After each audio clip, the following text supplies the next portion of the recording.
Jemaat Banjaran berdiri sebagai cabang sekitar tahun 1990.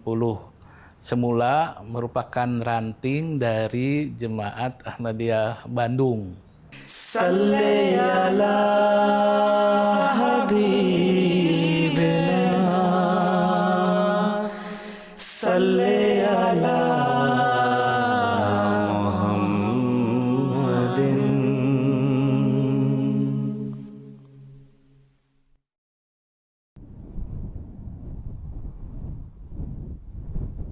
Merupakan salah satu kecamatan di Kabupaten Bandung dan terletak di bagian selatan Bandung. Hingga saat ini Banjaran dikenal dengan kawasan industri. Sejak tahun 1970, banyak pabrik yang didirikan di Kecamatan Banjaran. Atas dasar tersebut, banyak pula para Ahmadi yang berhijrah ke Banjaran, seiring dengan tumbuhnya pabrik di daerah yang memiliki pesona alam Gunung Puntang itu. Kalau riwayat awal ya, ranting Banjaran itu dimulai masa-masa awalnya itu berasal dari Jemaat Sukatali.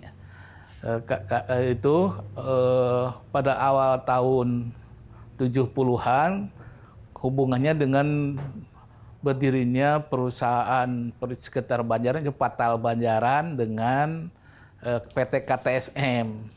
Awal-awal ya para anggota Jemaat Banjaran itu ya merupakan anggota Jemaat Sukatali yang bekerja di catering Bapak Haji Ombi Suambi dan Ibu Haji Ombi Suambi. Jadi Bapak Haji Ombi Suambi dan Ibu Haji Ombi Suambi itu pemilik rumah makan Legit di Bandung yang merupakan anggota Jemaat Bandung ya, yang menjadi rekanan dari perusahaan PT Patal Banjaran, yaitu perusahaan pemintalan milik negara yang dibangun di daerah Bojongmanggu, Banjaran. Kemudian pada tahun 71 dibangun juga perusahaan KTSM, ya, perusahaan Jepang, ya, Joint Venture, juga di dekat Patal Banjaran juga, yang cateringnya juga Ibu Bapak Haji Ombi Suambi. Kemudian pada tahun akhir 70-an, Bapak Haji Dahnan Mansur, beliau pensiun dari kedutaan besar di negeri Belanda dan membeli rumah atau tanah di Banjaran dan mendirikan rumah makan Nambo. Dan di komplek rumah beliau itu dibangun di belakang rumah makan tuh musola keluarga, yang musola itu dihibahkan kepada Jemaat Bandung dan dikelola oleh Jemaat Ranting Banjaran. Itulah bibit buit awal mula Masjid Banjaran yang sekarang digunakan oleh Jemaat Cabang Banjaran. Seiring berjalannya waktu, para jamaah pun kian hari kian banyak. Pada akhirnya, di tahun 1990, atas instruksi pengurus besar, Ranting Banjaran resmi berdiri menjadi cabang tersendiri, yang pada saat itu hanya berjumlah 8 kepala keluarga. Jumlah anggota Banjaran semula itu 8 kakak, sekitar 70 orang. Ya. Karena ada kebijakan PB mengenai dibentuknya cabang-cabang jemaat, ya, maka Banjaran yang semula ranting dari Jemaat Bandung berdiri menjadi cabang dan dibentuk kepengurusan yang diketuai yang pertama oleh Bapak Asep Kurniadi. Awalin jemaat yang di Banjaran itu antara lain di samping tokoh utama Bapak Haji Dahnan Mansur dan Ibu Hajah dan Kardinah, kemudian kakak Ibu Haji Din Kardinah yaitu Bapak Kosasih Anggawirya, kemudian mantu beliau Bapak Wagito Tabir, kemudian Adi Ibudin, Bapak Deden Karnawan, kemudian Ketua dari Sejak Ranting, Bapak Asep Kurniadi sekeluarga, kemudian Bapak Agus Ahmad, ya, beliau juga pegawai PT Patal Banjaran, kemudian Bapak Holil, itu yang juga tinggal di sekitar masjid yang sekarang menjadi rumahnya dibeli menjadi rumah misi.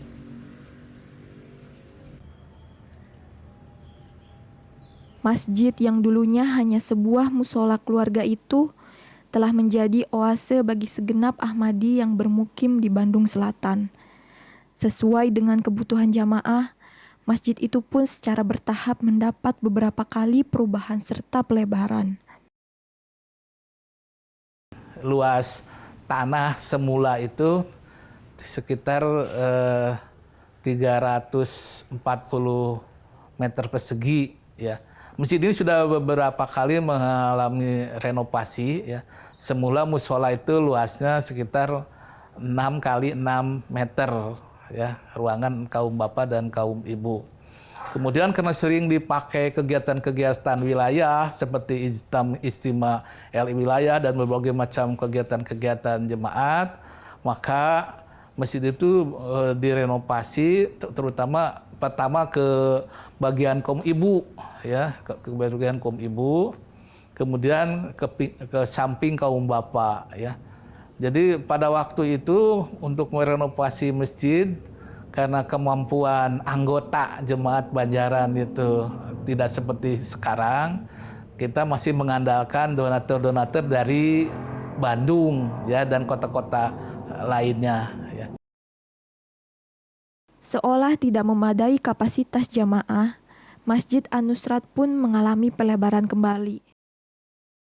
Kemudian pada masa penugasan Bapak Mubalik Cepi Nurjaman, sekitar tahun 2001, pada masa beliau baru dibangun satu lantai, ya, lantai pertama, tapi dengan konstruksi rangka beton yang kuat. Jadi lain dengan rehab-rehab sebelumnya, ini rehab yang sangat bagus, ya, untuk dibangun 2 lantai.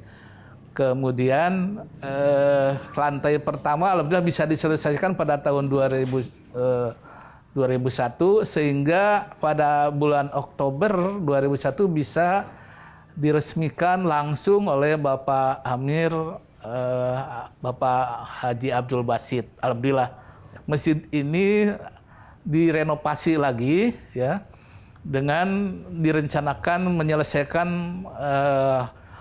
tingkat 2, ya, lantai 2-nya akan diselesaikan, dan sebelum lantai 2 dibangun, maka lantai pertamanya diperluas dulu, sekarang menjadi 13 kali 13 meter, ya, dengan konstruksi beton, ya. Dan sekarang masjid ini sedang dalam proses pengerjaan atau pembangunan lantai 2, ya, sedang.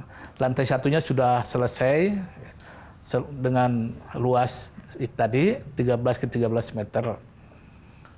Mudah-mudahan dalam 2-3 tahun ini lantai 2 bisa diselesaikan, sehingga kalau sudah selesai lantai 2, maka semua kelengkapan masjid itu akan bisa ditata sedemikian rupa. Nanti di lantai 2 ada kantor cabang, kantor badan-badan, ada ruang rapat, ada ruang madrasah, ya, dan ya, macam-macam kelengkapan masjid.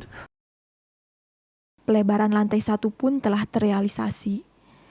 Namun seiring dengan perkembangan dan pertumbuhan industri di kawasan Banjaran, masjid pun terasa sesak untuk menampung jamaah.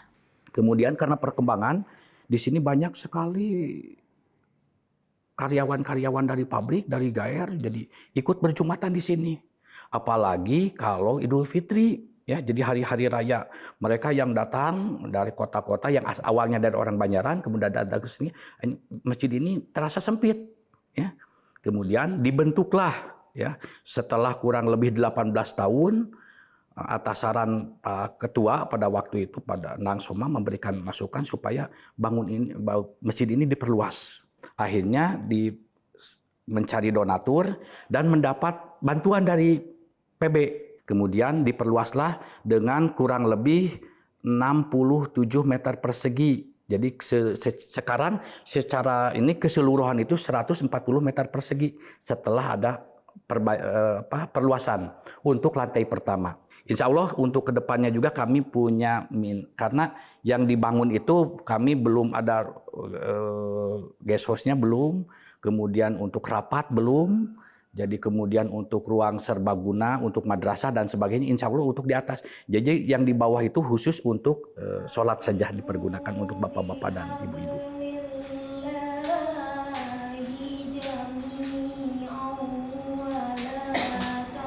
Masjid An-Nusrat tidak bisa dipisahkan dari para anggota Ahmadi Banjaran dan telah menjadi magnet bagi para jamaah. Ragam kegiatan rohani pun tak jarang terselenggara di setiap waktunya. Di setiap 5 waktunya, masjid selalu diisi oleh para jamaah. Kegiatan-kegiatan lain pun terselenggara, seperti pengajian rutin kaum ibu, yang rutin diselenggarakan di tiap minggu pagi. Sudah pasti, selain ragam kegiatan rohani, masjid pun menjadi tempat untuk kegiatan lainnya, seperti rapat badan-badan jemaat. Kegiatan tersebut membahas program kerja, report progres kerja dari para pengurus, serta evaluasi yang kesemuanya dilakukan untuk memajukan jemaat, khususnya jemaat Banjaran. Jemaat Banjaran pun senantiasa aktif dalam kegiatan pertabligan. Suksesnya pertabligan oleh para dai jemaat Banjaran, alhasil banyak cabang yang didirikan. Perjalanan tabligh khususnya tabligh jemaat Banjaran yang diarahkan ke pedesaan, tabligh pedesaan ke daerah Pangalengan, Arjasari, Pinggir Sari, ya banyak mubayin baru, antara lain ke daerah Pangalengan, Pasir Yunghun, banyak di sana yang beat. Kemudian ke daerah Arjasari, banyak juga yang beat. Ke daerah Pinggir Sari, ya sehingga kelak itu Pangalengan. Memang Pangalengan dulu sudah jadi ranting Bandung, tapi setelah Banjaran berdiri menginduk ke Banjaran, berdiri menjadi cabang masing-masing. Kemudian juga dengan kepindahan Ibu Atih ya dan Panda dari Ciledug, cabang Ciledug Cirebon ke Soreang, juga di sana gencar pertabligan dan akhirnya berdiri juga akhirnya jemaat Soreang. Itu jadi berasal dari Banjaran juga dulunya ya. Jadi dari Banjaran menjadi 5 cabang, Banjaran, Soreang, Arjasari, Pinggir Sari dan Pangalengan. Sehingga Bapak Asep Kurnadi selaku ketua jemaat Banjaran waktu itu pada setiap jalsah yang diselenggarakan di Parung selalu beliau menjadi pendamping Bapak Amir Lubis dalam memimpin jalsah karena keberhasilan dari pertabligan jemaat Banjaran itu. Saat ini anggota Banjaran berjumlah 115 orang. Tidak jauh berbeda memang dengan jumlah anggota ketika berdirinya cabang Banjaran. Hal tersebut dikarenakan dipecahnya cabang Banjaran menjadi beberapa cabang. Cabang Arjasari, Pinggir Sari, Soreang, dan Pangalengan yang waktu itu menginduk ke Banjaran. Di Banjaran ini jumlah keseluruhan anggota Banjaran itu sebanyak kurang lebih 115 dengan rincian LI kurang lebih ada 44, kemudian Ansor ada 20, kemudian Hudamnya 26, NAI-nya ada 7, kemudian Atfalnya ada 8, kemudian Abna ada 6, dan Banatnya ada 4. Itu barangkali jumlah dari anggota Banjaran. Mayoritas di Banjaran ini bermacam ragam pekerjaan. Ada yang PNS, pegawai negeri sipil, kemudian baik pegawai negeri sipil di pemerintahan Pemda ataupun di kesehatan, dan mayoritasnya di guru, kemudian juga pegawai di swasta dan wira swasta. Kami juga ya mohon doa ya mudah-mudahan harapan dan cita-cita kami untuk mewujudkan ya tempat ibadah yang representatif ya yang bisa menampung banyak itu bisa segera terwujud.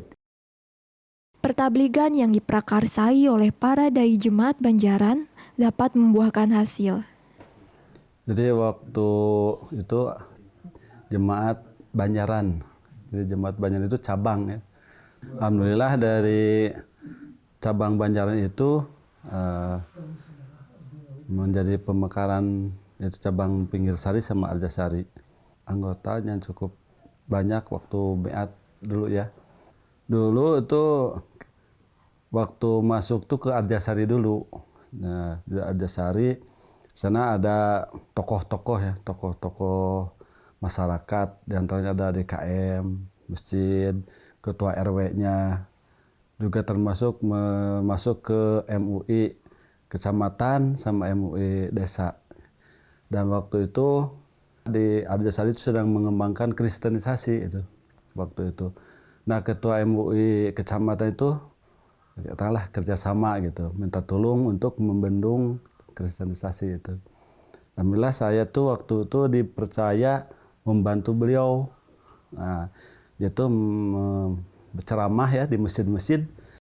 Sampai ceramah-ceramah itu bukan saya saja, dilanjutkan dengan bapak-bapak utusan ya, seperti Pak Muhyiddin tuh. Itu di masjid-masjid beliau sering, dan masyarakat sangat terkagumlah dengan ceramah beliau. Juga dari Tasik Pak Ejen itu ya, orang Sunda itu asli, sampai sering ceramah gitu di daerah Arjasari itu, Pinggir Sari ini. Nah, jadi dari perkembangan itu alhamdulillah terbentuklah jemaat Arjasari dan Pinggir Sari. Pada Bapak Abdul Kudus yang telah menyampaikan. Untuk mempersingkat waktu, saya akan masuk ke acara yang Saat ini jumlah anggota Pinggir Sari 54 orang. Dan sebagai kegiatan setiap seminggu sekali pengajian. Sebulan sekali pengajian Pinggir Sari dengan Arjasari. Di Pinggir Sari ini sebagai anggota kebanyakan profesinya buruh tani sama pedagang. Berbeda dengan cabang Pinggir Sari, cabang Arjasari mengalami nasib yang kurang beruntung. Hingga kini upaya penentangan untuk mendirikan masjid masih dirasakan. Sejak berdirinya Arjasari, belum mempunyai masjid yang dapat menampung para jamaah, meskipun segala upaya telah dilalui. Di tengah-tengah keterbatasannya, khususnya anggota Ahmadi Arjasari, ketiadaan masjid tidak menyurutkan untuk tetap mengikuti segala aktivitas yang bersifat rohani. Kadang, mereka harus menempuh perjalanan jauh untuk sampai ke Masjid Pinggir Sari. Ada hikmah di balik itu semua. Ikatan persaudaraan sesama saudara rohani semakin erat. Tak jarang, kegiatan-kegiatan yang melibatkan ketua cabang itu terselenggara.